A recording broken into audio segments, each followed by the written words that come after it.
Merci de votre présence. Donc, vous êtes le PDG du groupe Rocher, précurseur des produits qui sont issus des plantes, avec une démarche hyper responsable, des résultats très positifs. Et pour nous, vous êtes à la tête du groupe depuis 2010, depuis quelques années déjà.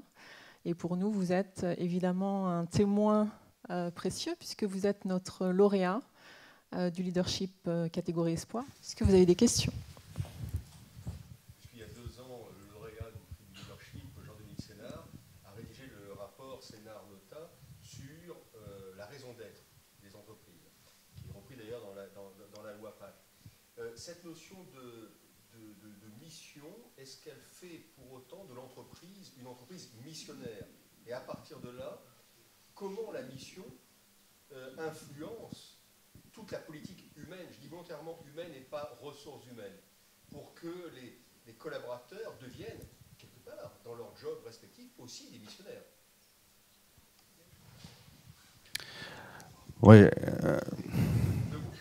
Vous avez 30 minutes. Deux éléments de réponse. Alors, premièrement, pour revenir sur la loi Pacte, Sénard, etc., je suis évidemment très favorable à tout ce qui est entreprise à mission, parce qu'on n'a pas attendu la loi Pacte pour s'engager. Je ferai quand même un commentaire. J'ai quand même le sentiment que le politique est en train de se décharger sur les entreprises. Et ça, d'un point de vue légal et conséquences dans le futur, juridique ou autre, je ne sais pas encore bien où on va. Pour autant, en ce qui me concerne, nous, on est une entreprise à mission et on est une entreprise à mission depuis l'origine. Donc oui, pour moi, une entreprise à mission, c'est une entreprise missionnaire, c'est-à-dire c'est une entreprise qui doit être utile aux yeux du public. Donc c'est à chaque entreprise de définir sa raison d'être. Je pense que c'est essentiel pour le monde. C'est essentiel aussi, on a parlé des collaborateurs de l'entreprise, mais on a beaucoup parlé des millennials, il faut donner du sens, mais enfin bon, il faut donner du sens à tout le monde, quoi. Je veux dire, ça n'a pas de sens, c'est pas que les millennials qui ont besoin de sens. On vient travailler pour payer son loyer et la scolarité de ses enfants. Mais la réalité, c'est qu'on passe les 2/3 de notre vie au travail, quoi. Donc si c'est juste, excusez-moi l'expression, pour s'emmerder, c'est très très déprimant. Donc je pense que oui, il faut aller véritablement vers ça. Et la tendance est claire. Certains vont aller plus vite que d'autres, mais on va y aller, quoi. Et alors après, comment est-ce qu'on infuse ça? Il est très très important de bien définir la raison d'être de l'entreprise et de la diffuser à l'intérieur de l'entreprise. Et donc, je vais reprendre une de tes expressions, de porter le maillot très clairement au regard de cette raison d'être. Je m'explique. Bon, alors ça nous fait un point commun. Nous aussi, manifestement, la raison d'être de l'entreprise, je ne sais pas pourquoi, on va dire un mot, nature.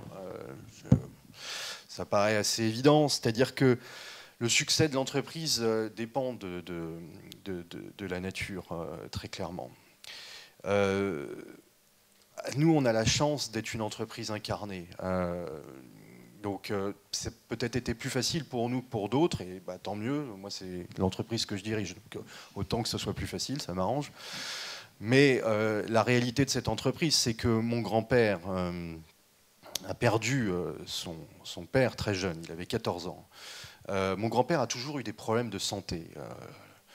Et à tel point qu'avant l'âge de 14 ans, ses parents lui ont fait l'école à la maison. Donc il y avait une proximité très forte qui s'était instaurée entre lui et son père. Et puis on est dans un petit village en Bretagne, hein, donc il y avait moins de divertissement qu'aujourd'hui, on va dire. Hein. Donc ça a été un drame familial pour lui, très clairement, et la conséquence, c'est qu'il a vécu 2 ans dans les bois. Alors, il ne dormait pas dans les bois, mais comment dire ça? C'est-à-dire que cette expérience initiatique qu'il a vécue en forêt, mais de toute façon, il en était entouré. Je rappelle, on est dans un village dans les années 50 en Bretagne.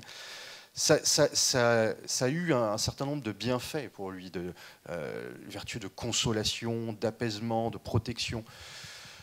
C'est le fondement de tout son projet d'entreprise. Il démarre de là, de manière pas véritablement objective, on va dire, mais ça démarre de là. C'est-à-dire qu'il a pris conscience que la nature était bienfaisante. Et donc, en retour, il a voulu développer une activité, j'y reviendrai, mais dans le respect du monde qui nous entoure, parce qu'il a pris conscience de ça très jeune. Et donc je pense que c'est en portant le Mario, en diffusant la bonne parole, la chance qu'on a, c'est que justement, on a la capacité à diffuser cette bonne parole sur quelque chose de très très authentique, qui reflète ce qu'est l'entreprise, mais parce que c'est ce que mon grand-père a vécu, quoi. Et il se trouve que le nom de la marque, c'est le nom du bonhomme, quoi. Donc tout ça donne énormément de force. Il faut le porter tous les jours et c'est un combat de tous les jours. C'est-à-dire que dès qu'on baisse un peu la garde, on peut être sûr que ça repart dans la mauvaise direction. Donc voilà. Donc il faut voilà. Et c'est d'autant plus difficile quand vous avez entrepris, ce qui est mon cas sur ces 5 dernières années, une internationalisation de votre entreprise à marche forcée.